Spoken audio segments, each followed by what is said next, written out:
জুলাই আগস্টের পর ব্যারিস্টার সুমন কিন্তু দেশ ছেড়ে পালাননি, তিনি গ্রেপ্তার হয়েছিলেন। তো কুনারুঘাটের একটা মামলায় ব্যারিস্টার সুমনের আপনার কিন্তু সাজা হয়েছিল। নতুন করে যে রায় আসছে, তিনি জামিন পেয়ে গেছেন। কাজী নজরুল ইসলাম এমপিকে বহিষ্কার করেছেন জামাত। আমি মনে করি সর্বপ্রথম বহিষ্কার করা উচিত এই আমির হামজাকে। লোকজনের ডাকে আমির হারামজাদা। এর সব মিথ্যা কথা বলে, ঢা মিথ্যা কথা বলে এবং বিকৃতি স্বভাবের লোক। আপনি দেখেন, সে আগে বললো তার 14 গোষ্ঠী আওয়ামী লীগ, অন্য কেউ নাই। আসসালামু আলাইকুম, স্বাগতম আজকের আরও একটি নতুন ভিডিওতে। দর্শক, আশা করি সবাই ভালো আছেন। অবশেষে জামিনে মুক্তি পেলেন ব্যারিস্টার সুমন। রানিং এমপিকে দল থেকে বহিষ্কার করে অসম্ভবকে সম্ভব করলেন আমিরে জামাত ডক্টর শফিকুর রহমান। দর্শক, আশা করি ভিডিওগুলো সম্পূর্ণ দেখবেন, আর এই ভিডিওগুলো দেখলেই বিস্তারিত জানতে পারবেন। আর এই ভিডিওগুলো দেখানোর আগে আপনাদের কাছে আমার ছোট্ট একটি রিকোয়েস্ট, এখনও যারা আমাদের চ্যানেলটি সাবস্ক্রাইব করেননি, নিত্য নতুন ভিডিওর আপডেটগুলো সবার আগে পেতে চ্যানেলটি সাবস্ক্রাইব করে সঙ্গেই থাকুন। আর এখন চলুন কথা না বাড়িয়ে আমরা এক এক করে ভিডিওগুলো দেখে আসি। বাংলাদেশে আওয়ামী লীগের শাসন আমলে যেই সকল মানুষগুলো সোশ্যাল মিডিয়া প্ল্যাটফর্মের মাধ্যমে, ভালো কাজের মাধ্যমে কিন্তু আওয়ামী লীগ করত, মানুষের হৃদয় জয় করেছিল, তাদের মধ্যে একজন হচ্ছে ব্যারিস্টার সুমন। ওনাকে দল মত নির্বিশেষে সকলেই কিন্তু পছন্দ করত, কিন্তু জুলাই আগস্টের শেষ দিকে এসে ওনার বেশ কিছু বক্তব্য, অ্যাক্টিভিটিসের কারণে তিনি আসলে দলীয় পয়েন্ট অফ ভিউতে অনেকের কাছ থেকে খারিজ হয়ে গেছেন। কিন্তু তার কিন্তু আমার মনে হয় আওয়ামী লীগের আমলে যে যতগুলো এমপি সারা বাংলাদেশে ছিল, এর মধ্যে ব্যারিস্টার সুমন তিনি দলমত নির্বিশেষে সকলের কাছে গ্রহণযোগ্যতা ছিল। কারণ তিনি যখন কোথাও যাইতেন, সেখানে আওয়ামী লীগের অনুসারী আসতো না, সবাই আসতো যে ব্যারিস্টার সুমনরা এক নজর দেখার জন্য। তো জুলাই আগস্টের পর ব্যারিস্টার সুমন কিন্তু দেশ ছেড়ে পালাননি, তিনি গ্রেপ্তার হয়েছিলেন। তো গ্রেপ্তারের মধ্যে তার বেশ কিছু মামলা আছে। সবচেয়ে গুরুত্বপূর্ণ যে মামলাটা, এটা নিয়ে একটা সুসংবাদ, অর্থাৎ ব্যারিস্টার সুমনের যারা ফলোয়ার আছেন তাদের জন্য। চুনারুঘাটের একটা মামলায় ব্যারিস্টার সুমনের আপনার কিন্তু সাজা হয়েছিল বা রায় হয়েছিল। সেই রায়ে এখন নতুন করে যে রায় আসছে, তিনি জামিন পেয়ে গেছেন। হবিগঞ্জের চুনারুঘাট থানার একটি মামলার হাইকোর্ট থেকে জামিন পেয়েছেন হবিগঞ্জ 4 আসনের সাবেক সংসদ সদস্য ব্যারিস্টার সুমন। তো বিচারপতি শেখ জাকির হোসেন এবং বিচারপতি মোহাম্মদ জাকির হোসেনের সমন্বয়ে গঠিত যে হাইকোর্ট আছে, সেখানে এই আদেশ দেওয়া হয়েছে। আদালতে ব্যারিস্টার সুমনের পক্ষে শুনানি করেছেন ব্যারিস্টার পূর্ণিমা জাহান। তো মামলাটা কি ছিল? 2024 সালের 16 জুলাই বৈষম্য বিরোধী ছাত্র আন্দোলন চলাকালে হবিগঞ্জের শায়েস্তাগঞ্জ নতুন ব্রিজ গোলচত্বর এলাকায় ঢাকা সিলেট মহাসড়কে ছাত্র এবং সাধারণ মানুষ জড়ো হয়ে বিক্ষোভ করছিল। অভিযোগ ছিল 4টার দিকে সে শিক্ষার্থী এবং সাধারণ মানুষের উপর হামলা হয়, গুলি করে চেষ্টা করা হয়। এই ঘটনার প্রেক্ষাপটে 2024 সালের সেপ্টেম্বর মাসে হবিগঞ্জের চুনারুঘাট থানায় সাবেক সংসদ সদস্য সুমন সহ 97 জনের নাম উল্লেখ করে অজ্ঞাতনামা আরো 150 থেকে 200 জনকে আসামি করে একটা মামলা দায়ের করা হয়েছিল হত্যা চেষ্টা নামের একজন ব্যক্তি। তো আপনার যেহেতু এই মামলাটা হয়েছে, তো এটা নিয়ে দীর্ঘ ইনভেস্টিগেশন ছিল। 2024 সালের 21 অক্টোবর ব্যারিস্টার সুমন তিনি আপনার গ্রেপ্তার হয়েছিলেন। মামলাটা হয়েছে 2024 সালের সেপ্টেম্বর মাসে। তো সরকার পতন হয়ে গেল কবে? আগস্টে। আগস্টের পরে যে সেপ্টেম্বরের মামলাটা, এইটাই আসলে একটা ডিস্টারবেন্স ছিল, যে মামলায় ব্যারিস্টার সুমনকে আসামি করা হয়েছিল। আর এখান থেকে আপনার তিনি কিন্তু আসলে জামিন পেয়ে গেলেন। তবে একটা মামলাতে তিনি জামিন পেয়েছেন, সবগুলোতে না। তার বিরুদ্ধে আরো মামলা আছে, সবগুলো শেষ করার পরে আদালত থেকে বা কারাগার থেকে তিনি মুক্ত হবেন। জামিন আর মুক্ত হওয়া দুইটা কিন্তু আলাদা জিনিস। এছাড়াও তার বিরুদ্ধে রাজধানীর খিলগাঁও এবং আদাবর থানায় যেটা আছে, সেটা নিয়েও আদালতের শুনানি চলছে।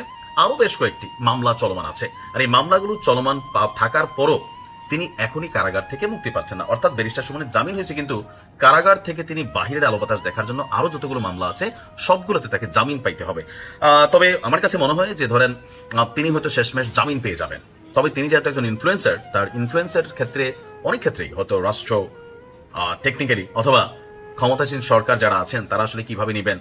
আবার বাংলাদেশে তো একটা প্রেক্ষাপট থাকেই, ধরেন যেই সরকার ক্ষমতায় থাকে সেই সরকারের ইশারাতে অনেক কিছু এই দেশে পজিটিভ নেগেটিভ আসলে ঘটে, অতীত ইতিহাস সাক্ষী। তবে আওয়ামী লীগের অনেক মানুষকে নিয়ে সমালোচনা করা যায় ব্যারিস্টার সুমনকে নিয়ে তার শেষ অ্যাক্টিভিটিসের জন্য। তবে জামাতের যারা আছেন তারা কিন্তু ব্যারিস্টার সুমনকে হজম করতে পারেন না। কেন? কারণ হচ্ছে যে মাওলানা দেলোয়ার হোসেন সাইদি সহ ওই যে যুদ্ধাপরাধীদের যে বিচারগুলো হয়েছিল, সেখানে তার একটা ভিডিও ভাইরাল হয়েছিল লন্ডনে। এটার পর থেকে তিনি কিন্তু অনেকের কাছে পড়ে গেছেন। তারপরেও দেখেন, মানুষ তো ফেরেশতা না। তো এর বাইরে সবকিছুর বাইরে গিয়ে ব্যারিস্টার সুমন তার আপন কিছু কর্মের কারণে মানুষের কাছে যেমন ভালোবাসা পাইছিলেন, আবার কিছু কর্মের কারণে পলিটিক্যালি তিনি কিন্তু আজকে এই জিনিসগুলোর শিকারও হচ্ছেন। তো দেখা যাক ব্যারিস্টার সুমনের কারাগার থেকে মুক্তির জন্য যে দীর্ঘ প্রচেষ্টা, সেটা কবে নাগাদ শেষ হয়। ভালো। যে কাজী নজরুল ইসলাম এমপিকে বহিষ্কার করেছেন জামাত। আমি মনে করি সর্বপ্রথম বহিষ্কার করা উচিত এই আমির হামজাকে। লোকজনের ডাকে আমির হারামজাদা। এর সব মিথ্যা কথা বলে, ঢা মিথ্যা কথা বলে এবং বিকৃতি স্বভাবের লোক। আপনি দেখেন, সে আগে বললো তার 14 গোষ্ঠী আওয়ামী লীগ অন্য কেউ নাই। আবার বললো যে আমার বংশে 21 বছর আমার বাবা চেয়ারম্যান ছিল, চাচা চেয়ারম্যান ছিল 21 বছর, ওনার দাদা ছিল 20 বছর। অথচ ডিবিসি যমুনা টিভি যাই দেখছে ওনার বংশে মেম্বারও নাই, চেয়ারম্যানও নাই, কোনোদিন হয় নাই। কত বড় মিথ্যা কথা। উনি জাহাঙ্গীরনগর বিশ্ববিদ্যালয়ে ভর্তি হয়েছে, সকালে উঠে দেয়, মদ দিয়ে কুলি করে, টিচারদের মারে। ওই জাহাঙ্গীরনগর বিশ্ববিদ্যালয় বলছে জীবনে সে আমরা সার্চ দিয়ে দেখছি কোনো সময় ফর্মই কিনে নেয়। সে বলল যে ঢাকা বিশ্ববিদ্যালয় মসজিদে আজান দেয় না, আওয়ামী লীগের সময় বললো একদিনও আজান মানছে নেয়। এরপর সবচাইতে ব্যাপার হচ্ছে যে এই যে বললো যে জান্নাত শুরু হবে যদি আল্লাহ দেয় সাতক্ষীরা থেকে, এই লোকটা আপনি দেখেন যে বড় করে ব্যানারে থাকে কোরআনের তাফসীর, সেইখানে উনি কোথায় ভারতের নায়িকা রাশ্মিকা, তার চেহারা কেমন, তার উরু কেমন, তার নাভি কেমন, এরপর বাংলাদেশের পরিমণি, এরপর হচ্ছে যে কত খারাপ এই যে ব্যারিস্টার রুমিন ফারানা এবং আরেকজন মহিলা এমপি যখনই হয়ে সংসদে গেল তাদের পেট বাইরেই থাকে, কি বাইরেই থাকে, এত বড় বিচ্ছিরি। উনার চোখ কি অন্য জায়গায় যায়, ওনার চোখ তো উঠেই ফেলানো উচিত। অথচ এই কথাগুলো বলে কোরআনের তাফসীরে বলে বা অন্য জায়গায়, এগুলো কি বলার মতো জিনিস? ওইখানে তো যারা ছেলেরা আসে ওখানেই তো তাদের বলৎকারে সুরসুরানি দেয়, এবং সেই লোক বলতেছে যে জান্নাত দিলে আল্লাহ তাআলা সাতক্ষীরা থেকে দেবে। মানে কি? তাহলে আপনারা এই আকাম কুকাম যে জায়গায় হয়, লীলা খেলা যেখানে হয়, এইখানেই কি এই জান্নাত থাকে? এইটা আপনারা বুঝাইতে চাচ্ছেন?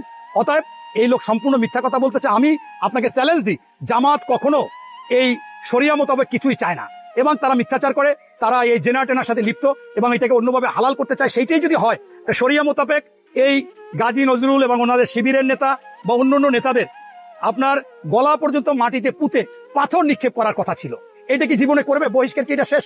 আমি বলি না যে বিএনপির মধ্যে এটা নাই, কিন্তু ওনরা ইসলাম বলবে, ওনরা কোরআনের কথা বলবে, জান্নাতের কথা বলবে, আর এই আকাম করবে, এইটা মেনে নেওয়া যায় না। আর বলতে হবে ওনাদের যে আমাদের মধ্যেও আছে মানুষ লোভে পড়ে, শয়তানে পায়, অন্যদের মধ্যেও আছে কম আর বেশি, কিন্তু ওনরা চ্যালেঞ্জ করে জামাতের আমির যে আমরা মিথ্যা বলি না, অথচ উনি মিথ্যা বলে। উনি সংসদে দাঁড়াই বলে যে আমি শহীদ পরিবারে, ওনার পরিবারে কেউ শহীদ নাই। ওনার আরেকজন এমপি বলে যে আমার বাবা শহীদ হয়েছে দাদা, অথচ তারা জীবিত, শহীদ হয় না। বলছে 47 জন মুক্তিযোদ্ধা নাই। এরকম অহরহ মিথ্যাচারেরা করতেছে। তাই আমি এই জন্যই এনাদেরকে কিছু সমালোচনা করি। আমি বলবো এগুলো থেকে বের হয়ে আসেন, চ্যালেঞ্জ দিয়ে না, এবং ভালো যেখানে সেখানে খারাপ আছে এইগুলোর মধ্যে চলে যান। এইরকম মিথ্যাচার করে অন্য যুক্তি দিয়ে মানুষকে আর বোকা বানাবার সময় নাই।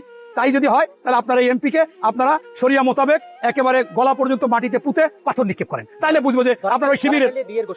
আর এই যে ধরা পড়লেই বিয়ের ঘোষণা, এই জন্য আপনারা একটা কাজ করেন, আপনাদের যারা কেন্দ্রীয় নেতা এবং এমপি তাদের একটা তালিকা দিয়ে দেন যে ওনার 1 বিয়া, ওনার 2 বিয়া, পরে যেন ধরা পড়লেই বুঝি না যে 3য় বিয়া, 2য় বিয়া। এটা হলে ভালো হবে। দর্শক, আশা করি ভিডিওগুলো সম্পূর্ণ দেখেছেন। এই ভিডিও সম্পর্কে যদি আপনার কোনো মতামত থাকে তাহলে অবশ্যই কমেন্ট করে জানাবেন। ভিডিওগুলো ভালো লাগলে অবশ্যই লাইক করবেন। দেখা হচ্ছে পরবর্তী কোনো ভিডিওতে। সেই পর্যন্ত সবাই ভালো থাকবেন, সুস্থ থাকবেন। আল্লাহ হাফেজ।